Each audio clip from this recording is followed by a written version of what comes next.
یہ کتاب ہے، اور اس میں جس بھی ملک کی ابتدا کی گئی ہے اس ملک کا تھوڑا سا ایک، اب دیکھیں یہ کتاب بسم اللہ الرحمن الرحیم سے شروع ہوئی، اس کے بعد اس کے اندر یہ آیت ہے قرآن کی جس میں کہ سیر کرنے کا حکم دیا گیا ہے، پھر اس کے بعد امام شافعی کے اشعار ہیں شعر کے بارے میں، اور ابن منصور کے عربی اشعار ہیں، اور پھر یہ فہرست ہے، اور مولانا رابع صاحب کا بہت وقی مقدمہ تقریر ہے، اور اس کے بعد میں نے اس کا مقدمہ لکھا ہے، تو اس کے اندر کافی تجربات جو 40 سال کے تھے وہ اس میں ہیں 2 ورق میں۔ سعودی عرب کے بعد میں اس سفر میں مصر گیا، حالانکہ مصر میں 10 سال پہلے بھی گیا اور اس سفر کے کرنے کے 10 سال بعد بھی گیا، پھر اٹلی کا میرا دوسرا سفر تھا۔ تو اس میں زیادہ تر وہی ہے کہ جن کو میں نے جانا پہچانا انہی سے رابطہ رہا، اور ہر میرے بھائی بات یہ ہے کہ یہ سفر نامہ غیر ارادی طور پر تیار ہو گیا۔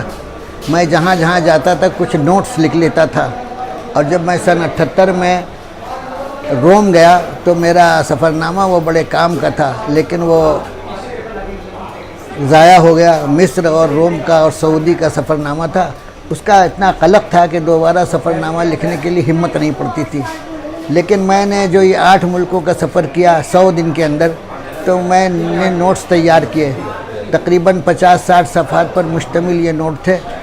تو میں لوگوں نے جس نے بھی سنا تھوڑا سا بھی حصہ، تو اس نے کہا کہ اس کو چھپا دیجئے، تو اللہ کے فضل سے میں نے اس کی تدوین کی۔ اس میں خاص بات یہ ہے کہ جس کو شوق ہو ان ملکوں کے بارے میں کچھ معلومات حاصل کرنے کا تو ان کو گائیڈ لائن ملے گی، اور خصوصاً جو لوگوں کا خیال ہے کسی بھی ملک کے بارے میں، تو میرا اپنا خیال ہے، میں نے اس کا اظہار کیا ہے، اور سعودی عرب کے بارے میں تو بہت تفصیل سے، مصر کے بارے میں ایک جملوں میں ایک باتیں ہیں جو آدمی سمجھنا چاہے تو اس میں بہت دور تک جا سکتا ہے۔ اور پیرس میں سابقہ پڑا تو لوگ سمجھتے تھے کہ یہ پردیسی آدمی ہیں، ان کو لوٹ مار کر لو، تو اللہ تعالیٰ مجھے محفوظ رکھتا تھا ہر جگہ ایسے لوگوں سے، اور میں دعا پڑھتا رہتا تھا کہ ان کے شر سے محفوظ رہوں۔ تو جو بہت میں نے اس میں حقیقتیں بیان کی ہیں، اور لندن میں تو ذرا تفصیل سے بھی لکھا ہے کہ وہاں جو غیر ملکی لوگ ہیں وہ الگ الگ جگہوں پر ہیں، الگ الگ محلے ہیں، ان کے الگ الگ ایریے میں ہیں۔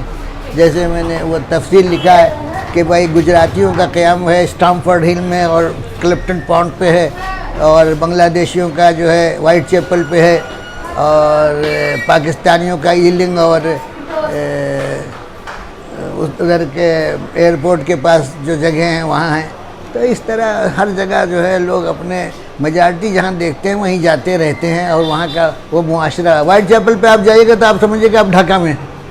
کبھی کبھی کوئی انگریز میں اور یا کوئی آدمی بھاگتا ہوا نظر آئے گا، ورنہ عموماً معلوم ہوتا ہے کہ آپ ڈھاکہ میں بیٹھے ہیں۔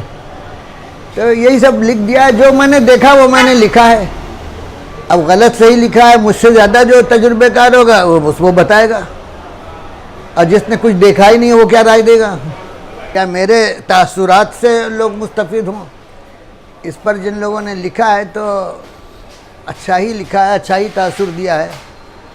اس سلسلے میں جو سب سے اہم کام کیا ہے مولانا ابو صاحبان ندوی نے، ڈاکٹر عبدالروح القدس صاحبان صاحب نے، جب اس کی افتتاح ہوا تھا، اس کا اجرا ہوا تھا بنارس میں، تو انہوں نے اپنے تقریر میں جو بیان کیا تھا وہ لیلاف قریش سے سفر شروع کیا، اور آج تک کے سفر ناموں کا ذکر ہے۔